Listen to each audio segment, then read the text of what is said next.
Why most smart people are easy to control. Let me ask you something uncomfortable. Have you ever noticed that some very intelligent people still get manipulated? They overreact, they overshare, they trust too quickly, they get emotional at the wrong moment and lose leverage without realizing it. That's because intelligence alone doesn't protect you. Untrained intelligence is predictable, and predictability is dangerous. In today's world, being smart usually means being informed. You read more, you know more, you can argue better. But Stoicism defines intelligence very differently. To the Stoics, the most dangerous kind of smart is not loud. It doesn't flex knowledge. It doesn't rush to speak. It observes. It waits. It controls itself. Marcus Aurelius wasn't powerful because he won arguments. He was powerful because he didn't let impulses decide his actions. Most people don't lose because they lack intelligence. They lose because their emotions speak before their judgment does. They confuse honesty with oversharing, reaction with courage, approval with safety. Stoicism cuts through all of that. It teaches a kind of intelligence that is uncomfortable at first, because it removes your excuses. No blaming circumstances, no expecting fairness, no emotional shortcuts, only clarity, discipline, and brutal self-honesty. In this video, you'll learn 8 brutal Stoic lessons that don't make you nicer, louder, or more impressive.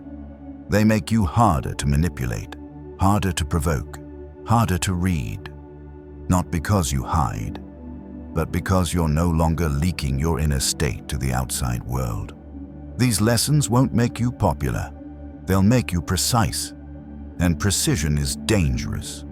So if you're ready to stop being intellectually sharp but emotionally exposed, stay with me.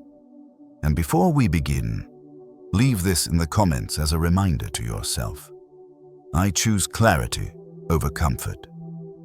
Let's begin. Stoic lesson that 1. Your emotions are a liability. If untrained. Here's the first brutal lesson. Most people don't get manipulated because they're stupid. They get manipulated because their emotions are untrained. Anger, ego, pride, the need to be right, the need to be seen as good, fair, or reasonable. These emotions aren't flaws by themselves, but when they're unexamined, they become handles. And anyone who knows where the handles are can move you. Stoicism starts with a hard truth. If someone can trigger you on demand, they don't need power over you. You've already given it to them. Think about how this plays out in real life. Someone criticizes you publicly. You feel heat rise in your chest. Your mind races to defend, explain, correct. Someone ignores you. You feel slighted. You chase clarity, reassurance, or closure. Someone praises you. You soften. You lower your guard. None of this is random. It's conditioning, and the Stoics were ruthless about breaking it.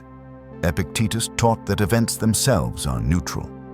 What destroys us is the judgment we attach to them, not the insult, not the rejection, not the disrespect, but the story you tell yourself about what it means. Untrained emotions turn every interaction into a referendum on your worth. That's exhausting and dangerous. Because when your self-worth is on the line, you stop thinking clearly. You react faster than you reason. You speak before you observe. You trade long-term position for short-term relief. Stoicism doesn't ask you to suppress emotion. That's weakness disguised as toughness. It asks you to train it, to recognize emotion as data, not commands. Here's what dangerously smart people do differently. They feel the surge, but they don't move with it. They notice irritation without becoming irritable. They notice pride without obeying it. They notice fear without letting it decide. That gap between feeling and acting is where intelligence lives. Marcus Aurelius practiced this daily, not by avoiding emotion, but by rehearsing restraint. He reminded himself that losing control was never forced on him. It was always chosen, even if unconsciously. And that realization is brutal, because it means every emotional outburst, every reactive decision, every moment you lost yourself was a failure of discipline, not circumstance. But here's the upside. What can be trained can be strengthened. Start with this Stoic rule. Delay action until emotion peaks and begins to fall. You don't need to act at the height of feeling. That's when you're least intelligent. Pause. Breathe. Label the emotion silently. This is anger. This is ego. This is the urge to prove myself. Labeling creates distance. Distance creates choice, and choice is intelligence. Remember this line. It defines the entire video. If someone can trigger you, they can control you. Stoicism doesn't make you emotionless. It makes you hard to hijack. Stoic lesson now 2. 2. Most people don't think. They react. Here's a brutal realization. Most people believe they're making decisions. In reality, they're just responding to stimuli. Tone triggers tone. Insults trigger defense. Pressure triggers panic. Praise triggers compliance. That's not thinking. That's conditioning. And a conditioned mind is easy to predict. Stoicism exists to break this pattern, because the moment you react automatically, you surrender the most valuable advantage you have. Choice. Look around. Social media rewards instant outrage. Workplaces reward quick replies. Relationships reward emotional transparency, even when it's premature. Speed is praised. Stillness is mistaken for weakness. But Stoics see speed differently. Speed without control is a liability. When you react immediately, you're not responding to reality. You're responding to your first interpretation of it. And first interpretations are usually wrong. They're colored by ego, by fear, by habit, by past wounds. This is why two people can face the same situation, and one stays calm while the other self-destructs. Not because one is smarter, but because one paused. Stoicism trains that pause. Epictetus warned that the gap between impression and judgment is where freedom either exists or disappears. Most people collapse that gap instantly. Something happens, emotion rises, action follows. Stoics refuse that sequence. They insert space, and space is intelligence. Let's make this practical. Someone challenges you in public. The reactive mind thinks, I'm being disrespected. The Stoic mind asks, is this actually a threat or just noise? That single question changes everything, because once you question the impression, you regain authorship over the response. Dangerously smart people are not faster thinkers, they're slower responders. They don't rush to signal virtue, they don't rush to defend identity, they don't rush to correct perception, they observe. And observation reveals patterns. Who's trying to dominate? Who's insecure? Who's baiting? Who's projecting? You can't see any of that when you're reacting. Reaction narrows vision. Pause widens it. Now, here's the uncomfortable part. Reacting feels good. It feels decisive. It feels powerful. It feels like self-respect. But it's usually just relief. Relief from tension. Relief from uncertainty. Relief from silence. Stoicism teaches you to tolerate that tension, to sit inside the discomfort of not responding yet, because the person who can tolerate uncertainty can see further down the board. Here's a Stoic rule that sharpens intelligence immediately. Never respond at the emotional peak of the moment. Wait until emotion crests and starts to fall. That's when clarity returns. That's when you can choose silence, precision, or action instead of impulse. Remember this line. Reaction is cheap. Response is rare. If you master this lesson alone, you already become harder to manipulate than most people in the room, because when others rush forward blindly, you're still watching.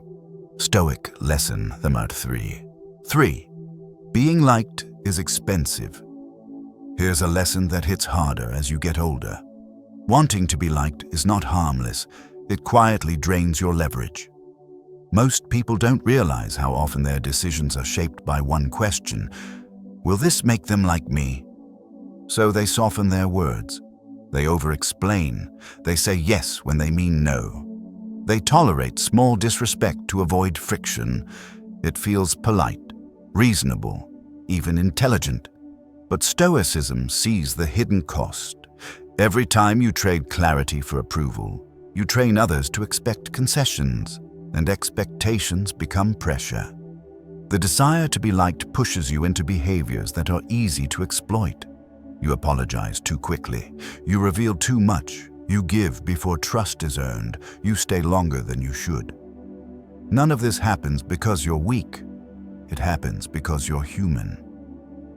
But Stoicism demands something uncomfortable: self-respect before social comfort. Marcus Aurelius warned himself not to depend on applause, because applause conditions behavior. If your sense of safety depends on approval, you will bend when it matters most, and bending is predictable. Here's the brutal truth: people don't respect you more because you're agreeable. They respect you when you're consistent. Consistency requires saying things others might not like. It requires letting silence hang, letting tension exist, letting misunderstanding go uncorrected. That's expensive emotionally, but cheap strategically. Dangerously smart people understand this trade. They don't chase dislike, but they don't avoid it either. They accept that being respected and being liked are not the same currency. And sometimes they move in opposite directions. Look at how manipulation actually works. People push small boundaries first: a joke at your expense, a request that's slightly unfair, a comment that tests your reaction. If you respond by smoothing it over, you signal that approval matters more than alignment. That signal invites escalation. Stoicism flips the script. Instead of asking, "How do I keep this smooth?" the Stoic asks, "Does this align with my standards?" If the answer is no, discomfort is accepted, not avoided. Here's a practical Stoic rule that changes behavior fast. Never trade long-term self-respect for short-term social ease. You don't need to confront aggressively. You don't need to explain yourself. Often, the most Stoic move is quiet non-compliance. Not engaging, not laughing along, not adjusting yourself to fit the moment, just not paying the price. And here's the paradox. When you stop trying to be liked, you often become more respected. Not because people suddenly agree with you, but because they sense you're not for sale. Remember this line. It's key to being dangerously smart. Approval costs more than loneliness. Stoicism doesn't isolate you from people. It filters them, and that filter protects your judgment, which is the real currency of intelligence. Stoic lesson. 4. Silence reveals more than arguments. Here's a mistake intelligent people make all the time. They think arguments reveal truth. Stoics know better. Arguments reveal positions. Silence reveals patterns. When you argue, you give people a stage. They perform, they defend, they manipulate language. When you go silent, something different happens. The mask slips, because silence removes pressure, and pressure is what keeps performances together. Most people reveal who they are not when they speak, but when they're not getting a response. Think about it. When you stop explaining yourself, what do? Do they push harder, get irritated, try to guilt you, suddenly become polite, or quietly back off? Each response is information, and information is intelligence. Stoicism values this kind of intelligence more than verbal dominance. Marcus Aurelius reminded himself not to waste time arguing about what a good person is, but to observe and be one. Observation requires stillness, and stillness requires silence. Here's why silence is so powerful. Arguments invite escalation. Silence invites exposure. When you argue, people hide behind logic. They twist words. They seek to win. When you stay silent, they fill the gap. They show urgency. They reveal insecurity or control tactics. You can't see any of that when you're busy talking. Now, let's be precise. Stoic silence is not sulking, not passive-aggressive withdrawal, not avoidance. It's intentional non-participation. You're still present, still observing, still calm. You're just not feeding the exchange. This creates a powerful asymmetry. They're investing energy. You're collecting data. Here's a real-world example. Someone challenges your decision publicly. Old pattern, you explain, they counter, you clarify, they push again. New pattern, you listen, you pause, you say very little or nothing. What happens next tells you everything. If they escalate, they need control. If they backtrack, they were testing. If they mock, they feel exposed. If they disengage, they were never confident. None of that is visible during argument. This is why Stoics prefer silence over debate. Debate seeks victory. Silence seeks understanding. And understanding is the sharper weapon. Here's a brutal insight. People reveal their intentions when they're denied emotional feedback. Silence removes the mirror they use to adjust behavior. Without that mirror, they default to instinct, and instinct is honest. Dangerously smart people use this. They don't rush to clarify misunderstandings. They let behavior clarify itself. They don't chase closure. They let time expose consistency, or lack of it. Here's a Stoic rule to practice immediately. When in doubt, reduce your words and increase your observation window. You don't need to decide everything now. You don't need to correct every impression. Time plus silence will tell you far more than conversation ever could. Remember this line. It's central to Stoic intelligence. When you stop explaining, people explain themselves. Silence doesn't weaken your position. It sharpens it. Stoic lesson number 5. Fairness is a fantasy. Preparation is intelligence. Here's a lesson that feels harsh, but it saves years of frustration. Life is not fair, and expecting it to be is not moral. It's naive. Many intelligent people secretly believe this story. If I do the right thing, things will work out. They work hard. They play fair. They assume effort equals outcome. When reality disagrees, they feel betrayed. Not just disappointed, personally wronged. Stoicism dismantles this illusion early. The Stoics didn't complain about unfairness. They trained for it. Because fairness is not how the world operates. Power, timing, incentives, perception. These shape outcomes far more than virtue alone. This doesn't mean Stoics abandon ethics.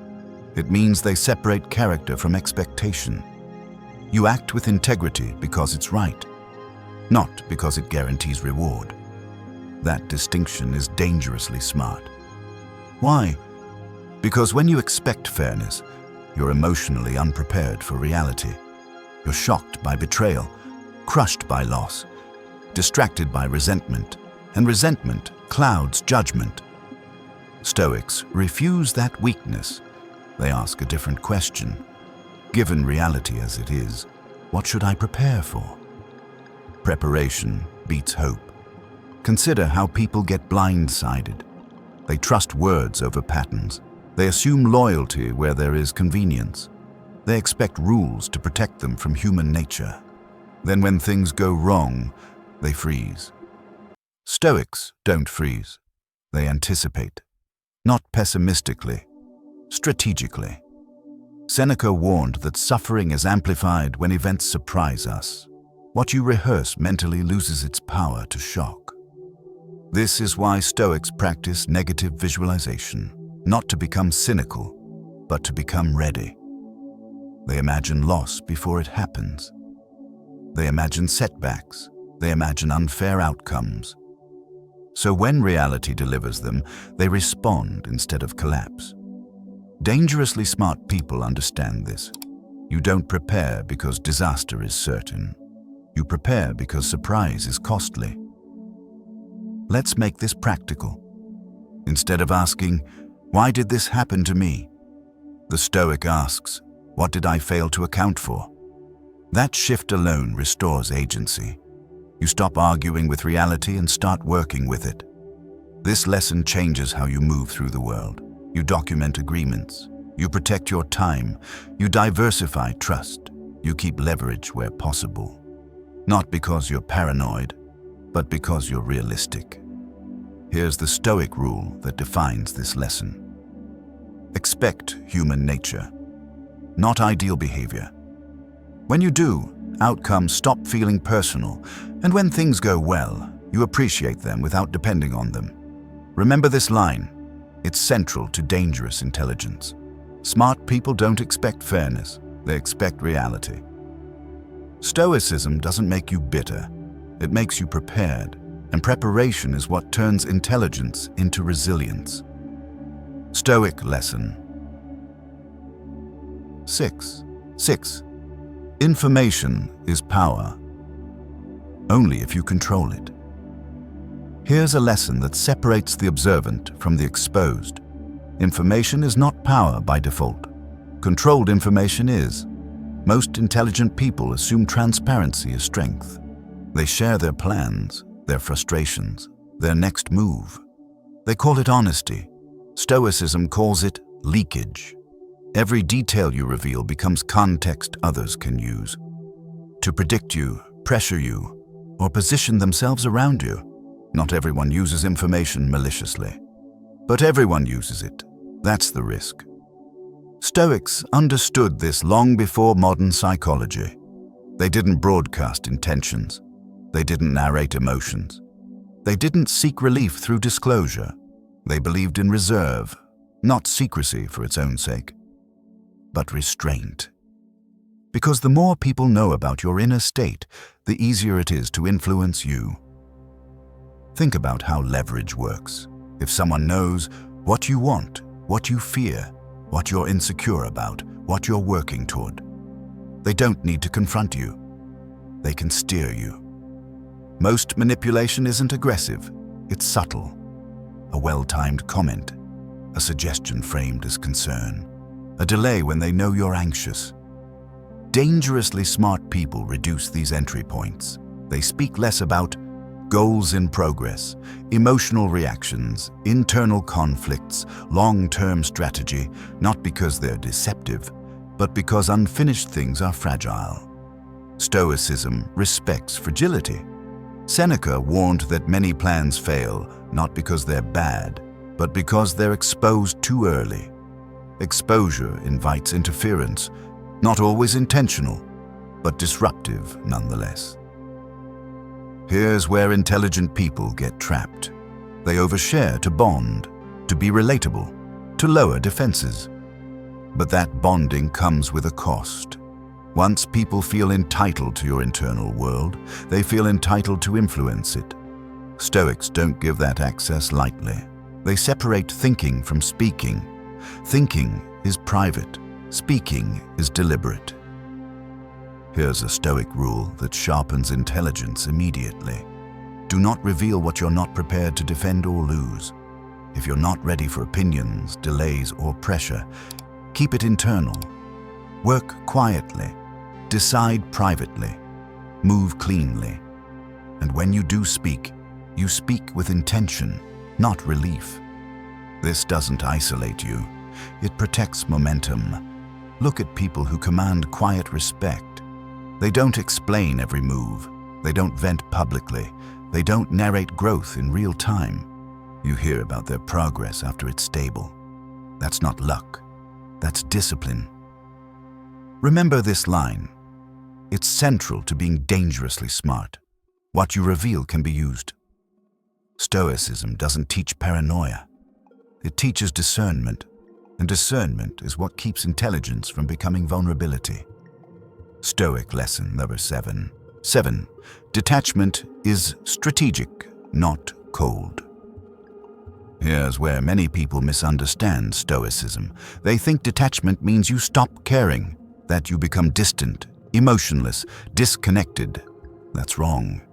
True detachment is not the absence of feeling, it's the presence of judgment. Most people lose clarity because they're too entangled. They're emotionally invested before trust is earned, committed before patterns are clear, attached before reality has been tested. And attachment without assessment is blindness. Stoicism teaches detachment as distance for perception. You don't step back because you don't care. You step back because you care enough to see clearly. Think about how judgment gets compromised. When you're emotionally fused with an outcome, you stop evaluating facts. You ignore red flags. You rationalize bad behavior. You defend what shouldn't be defended. Not because you're stupid, but because closeness distorts vision. Stoics understood this deeply. That's why they practiced detachment from outcomes, opinions, praise, and blame, even people they cared about. Not to abandon responsibility, but to preserve inner sovereignty. Dangerously smart people maintain distance until patterns prove reliable. They don't rush intimacy. They don't rush loyalty. They don't rush identification. They allow time to test consistency. Here's the brutal truth. The more attached you are, the harder it is to tell the truth to yourself. Detachment solves that. Let's be practical. Someone disappoints you. The attached mind asks, how do I fix this so things go back to how I want them? The detached mind asks, what is this showing me about who they are and what I should adjust? That shift changes everything. Detachment turns emotion into data. You still feel disappointment, you still feel frustration, but you don't let those feelings dictate strategy. Stoicism doesn't ask you to shut down. It asks you to step back before you step in deeper. Here's a Stoic rule that defines this lesson. Never attach faster than reality reveals itself. Reality speaks through repetition, not promises. Time exposes alignment. Distance sharpens judgment. This is why detachment feels uncomfortable, because it denies the ego its favorite illusions: certainty, control, emotional safety. But comfort is not the goal. Clarity is. And clarity is dangerous, because once you see clearly, you can no longer pretend. You adjust boundaries. You reduce exposure. You redirect energy. Quietly, no drama, no speeches, just alignment. Remember this line. It's central to Stoic intelligence. Distance sharpens judgment. Stoicism doesn't make you colder, it makes you harder to deceive. And that is one of the highest forms of intelligence. Stoic lesson sabotaging. 8. Self-control is the ultimate intelligence. This is the lesson everything else points toward. Not cleverness, not knowledge, not wit. Self-control. Most people think intelligence is about outthinking others. Stoicism disagrees. The Stoics believed the highest form of intelligence is not defeating external opponents, but mastering internal impulses. Because every loss that matters starts inside. A sharp mind with poor self-control is like a fast car with bad brakes. It doesn't matter how powerful it is. Eventually it crashes. Look at how people sabotage themselves. They know what to do, but don't do it. They know what to avoid, but indulge anyway. They know better, but act worse under pressure. That gap between knowing and doing is where intelligence breaks down. Stoicism exists to close that gap. Marcus Aurelius never claimed to be the smartest man in the room. He focused on something harder, not lying to himself, not acting on impulse, not letting emotion outrank reason. That discipline is rare, and rarity creates power. Dangerously smart people are not impressive in conversation. They're impressive in restraint. They don't say everything they think. They don't act on every urge. They don't chase every opportunity. They choose, and choice is intelligence applied. Here's the brutal truth. If you can't control yourself, it doesn't matter how intelligent you are. Someone else eventually will. Your anger becomes leverage. Your desire becomes bait. Your fear becomes direction. Stoicism removes these handles, not by suppressing emotion, but by subordinating it. Emotion informs. Reason decides. That hierarchy is everything. Self-control allows you to walk away when ego wants revenge, stay silent when pride wants to speak, delay pleasure for long-term position, endure discomfort without collapsing. These are not moral victories, they're strategic ones. Here's the Stoic rule that defines dangerously smart. Never let an impulse decide something your future self has to live with. Impulse is short-sighted. Discipline sees distance, and distance is where intelligence operates best. Remember this final line. It's the core of Stoicism. The smartest person in the room is the hardest to move, not because they resist force, but because they don't create openings. Dangerously smart is quiet. Let's bring this together. These 8 Stoic lessons don't make you louder. They don't make you sharper in debate. They don't make you more impressive on the surface. They make you harder to manipulate. You stop leaking emotion. You stop reacting on cue. You stop trading self-respect for comfort. And quietly, your posture changes. You observe more. You speak less.